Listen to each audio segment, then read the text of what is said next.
Good morning, everyone. Welcome to our Wednesday meditation gathering. I'm so glad you're all share this time together. This week, we have Ruth White, who will lead us in meditation, and then we'll have 20 minutes of silence. And after that, we're going to open it up for sharing, and we have 10:45. Over to you, Ruth. Thank you.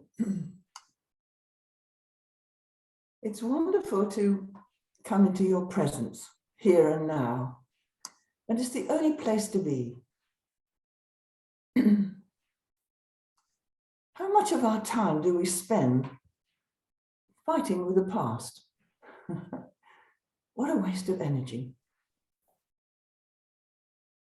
You know, when we really come into each other's presence, it's a great gift to each other. You can let your shoulders go down, come into your center, feel the balance of the body. And for most of us, we tend to lean back and slump the lower back. So if you could just locate your sit bones somewhere there and just roll onto the front of the sit bones, roll onto the front. Down, this is important for your neck. Now, this front body needs to be long, spacious. You know, meditation is all about space and quiet. So if we hoist up the collarbones here, literally roll those beautiful shaped collarbones up and just retract the chin a little, like a chicken, you know. And the shoulder blades slip down the back. And even the back of your upper arms feel heavy, moving down. Really good. So although, as you know, we are spirit, whole and innocent, all is forgiven and all released. And yet the body is our best ally. It's always here and now. And we can use it to balance ourselves, come back to this center where all the strength is. Great power of your attention is here now in the present moment. You could say into heaven, into the present. And when we deviate over into the left brain, which is very necessary at times because it's all the facts stored up there, and to live in this world, we need very much to have right and left balanced in harmony. And when they are in harmony, we are incredibly strong and powerful.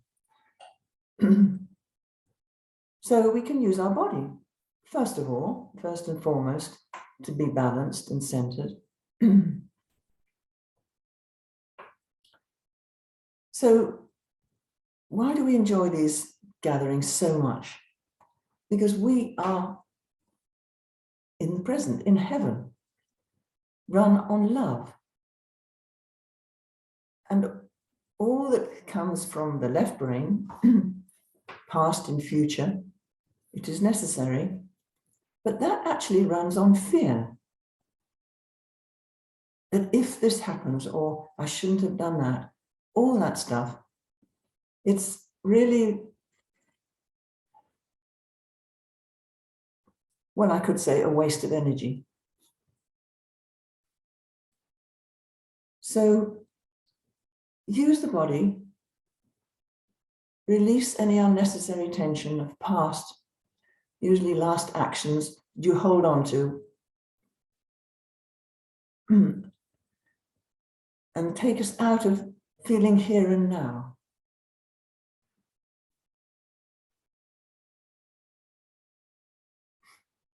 And all you have to do is to let go.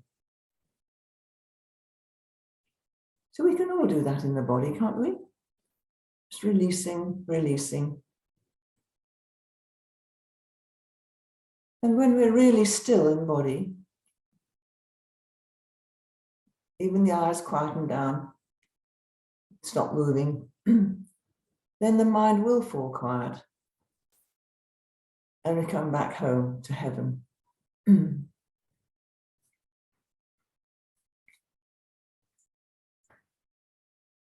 These distractions we have, aches and pains and ideas, they're all in the body world, the left brain.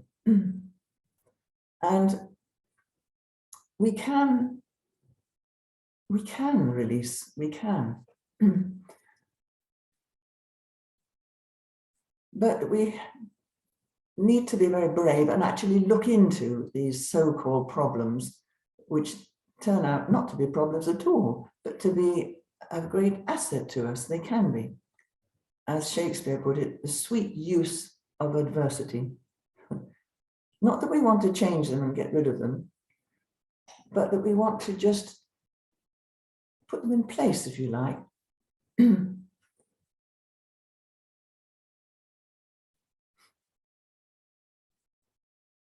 Yes, it's really, if you're caught by some thought, some pain, something that aggravates you, then please just take a step back, have another look. What's happening here? And come back into this present moment, right here and now.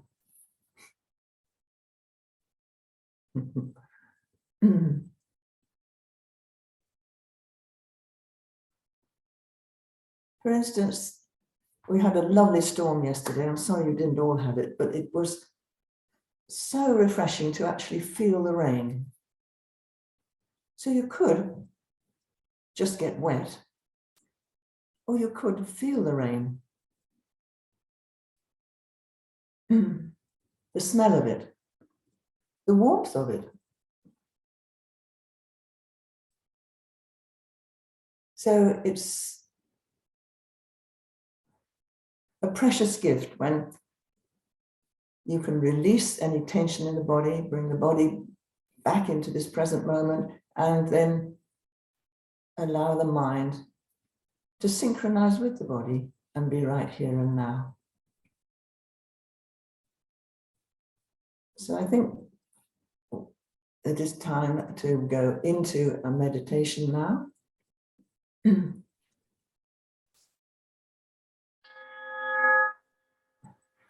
Wonderful. So stay balanced.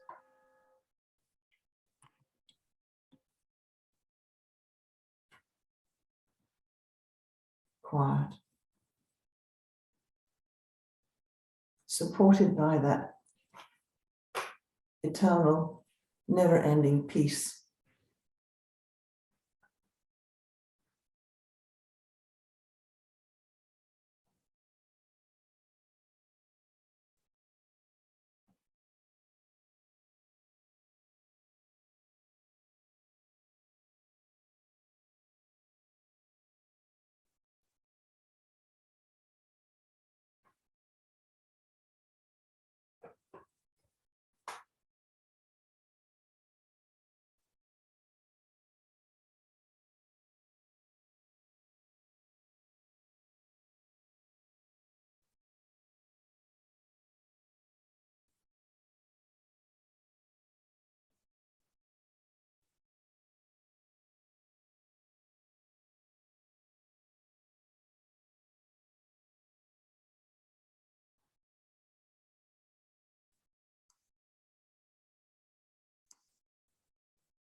Open your eyes slowly and come back into the room. We have 16 minutes left for sharing your reflections and your questions. If you'd like to speak, raise your hand, or you can use the reactions button at the bottom of the screen, and I'll invite you to take yourself off of mute. If you'd like to ask Ruth a question or comment with confidentiality, put your message in the chat function at the bottom of the screen, and I'll read it out.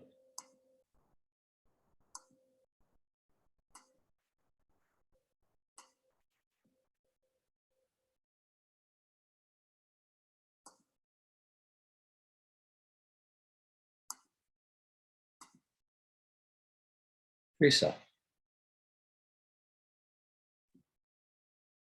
Ruth, thank you very much. I so love to see you when you come here, and I just really enjoy the way that you center us, the shoulders back, really center us, which helps me immensely with the meditation. So I wanted to thank you for that. And I also wanted to talk about sound. Before we started the meditation, we were practicing with the bells and so on. And I suddenly became aware that actually sound is something that I'm really sensitive to. And it's something that makes me jump. And, I walk along the street and a horn goes and I get very agitated, and people that walk behind me and talking, I want to stop and let them pass. So sound is a big one that I didn't realize is for me to work on. And and what you were saying about, I can't remember the precise words, but it's a bit like I'm getting agitated because I'm here in the body and identifying with all the noise. Whereas if I could be more like awareness of what's on, so it's awareness of sound, as opposed to it's sort of coming into me, so to speak. Yeah. So that's something for me to work on, and so thank you for that, because you helped me to see it. Yes. I finished. That's interesting, Teresa. It's the way we hear it, isn't it? And sound can be like music, the food of love, play on, give me excess of it. Or it can be into the left brain and be irritating, and the same sound could be fine for you and irritating to me. It could be. So it's the way we receive it. Sound is as it is, and we hear some irritating conversation going on behind us, but it's actually neutral. And it's because you identify with something in that voice that is the aggravation. It's not the actual sound. Yes. So, yes, there's an amazing amount of sound healing now. And I found it fascinating. Obviously, the healing is in the mind of the patient. But if you listen to the words that are coming from the therapist with the actual sound, and for the place in the body where it is and the color and the vibration of that sound, it has a neutralizing and calming effect on whatever it is that is feeling it needs to be soothed. So I love your observation, and thank you, because we all need that.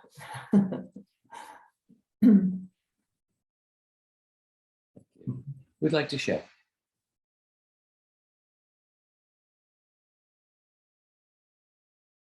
Norman, take yourself off mute.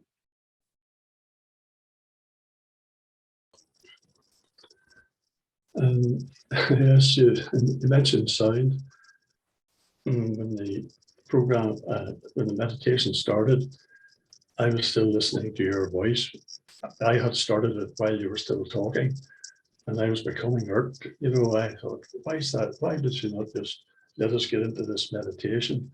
So when I started it, I must admit I wasn't in the way I normally am. And then I felt, right, well, this is the ego, and I can't have the ego coming into the meditation with me because minds are joined. It'll only spoil it for everybody else. So I tried my best then to get, to not listen to the ego, and it was as if I was wearing a wig, and it was just not going to go away as easy as I thought it was. But eventually it did, and God's peace returned again. And then I thought, well, this is wonderful, my mind's clear now and I'm at peace, and it would be nice like this all the time, but it's strange that it's so easily disturbed. And then I immediately thought about the rest of my body, never mind the ears. And I had the distinct impression that, as you said, it's totally neutral. I give it all the meaning that it has for me. And if it's painful, it's me that caused it. And if it's the same with the noise, it's me that made that irritating. Music makes it calm, as you said. And, it was a lovely lesson in not only just the noise that came at the very start of my mind, but also my whole body. And I'm very grateful. It's amazing, these meetings, what your mind can do and peace can do. Thank you all very much. Ruth, I think it is. Thank you. Norman, thank you for that very honest observation of yourself. Thank you. Sometimes we don't like to look at the body or include it. And probably upbringing, Christianity is one of them. And it is your greatest friend. It's always present. But it's very useful too. What an opportunity that you had there to look at what disturbs you, disturbs your quiet, anything at all. And as they say in the Course of Miracles, it can be a little disturbance or a big disturbance. It's all the same.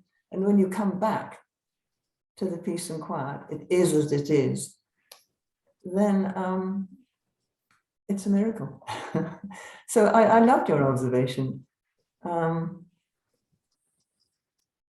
Yes, we were playing with sound before you came in, and it seems that on the Zoom like this, only the high notes get cut off, so that a gong, which would resonate on and sound wonderful, just goes pong instead. But Dan managed to get it to sound lower tones, and it was fine.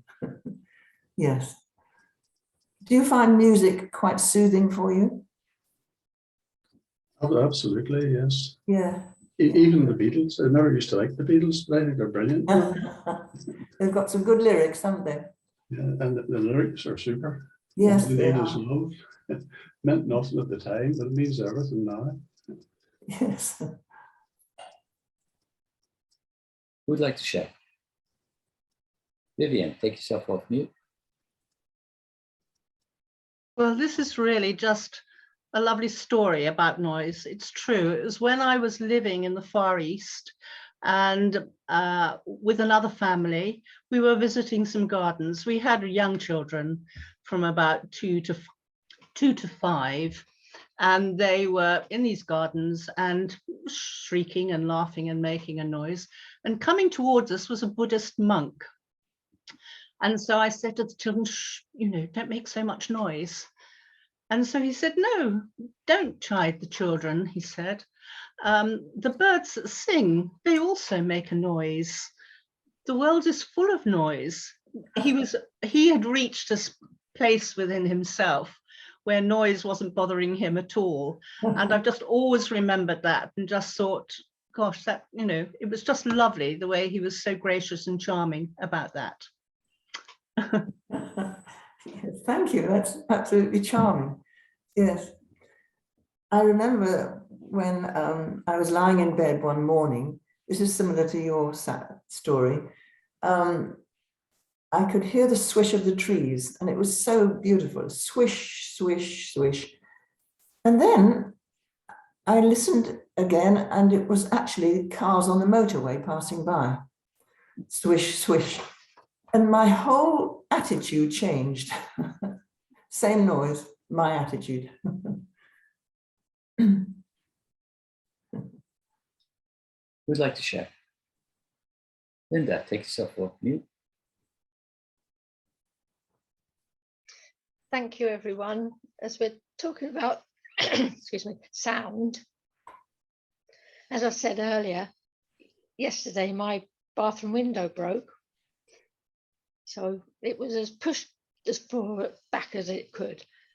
And then in the evening, the storm broke, and the noise of the rain on the window was lovely, even though I knew that there was a gap between the window and the room. The patter of the rain slashing against the window was lovely. I just loved it. And I was able to put the thought, I trust that the window will get sorted. So after, and I was in a meditation as well at the time. So after the meditation, I went up and put a great big bath towel, soaked it all up and on the floor. Excuse me. And I can still hear the patter. Well, it was more than a patter against the window. It was beautiful. And in the meditation just now, I could hear, I could feel that I was, to start off with, I was up, I could feel myself slumping a bit. And I said, right, there's the past gone, the future's not come, you are here, present now. And all of a sudden, my body lifted in total, I forget words now, I'm getting older. It was just, I was just totally relaxed. Yes. But pulled, and I rose up, and I still feel bigger and taller. This happens sometimes as well, that I don't know what it is. I rise up and I'm tall and I'm looking around everything. Yes. It's really odd, but the sound and me not bothering about it last night. Yes. And this morning you're talking about sound. I think, yeah, that's what happened last night. I was able to hand it all over. It will get sorted. So yeah, it was a lovely meditation. I feel lifted. Yeah. So thank you. Linda, you ascended. That's a lovely observation. Yes. And as you say, it's almost like the inner body goes up and the eyes go up. Yes. I know just what you mean. That's a wonderful observation. So you could let things be as they were, even the window. That's right. Acceptance. Yes. Yeah. And you're very alive. allow. Yes, you're very alive, Linda. And you are one that feels the rain, not just gets wet. Yes. And I sat out last night, well, yesterday evening, and had my lunch, my dinner, and it was spitting. Yes. And I thought, oh, this is wonderful. Yes, I'm sitting in the warmth and it's spitting with rain and I'm just sitting here. It was just been lovely to get some rain. You inspire us all, honey. Thank you. Yeah. Thank you. I have one more share. Anyone?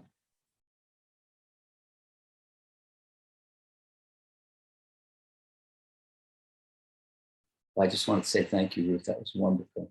I really I really got to look at this thing of sound, which is something I haven't really looked at, but I realized that I have a neighbor who makes a lot of noise.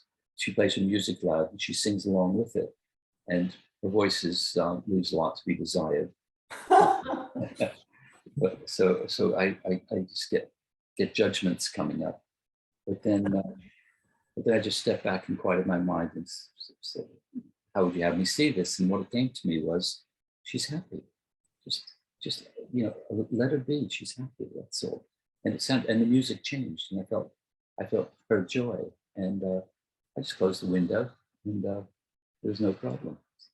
So that was a nice thing to look at today. Thank you, Ruth. Oh, it's a great, great pleasure, an honor.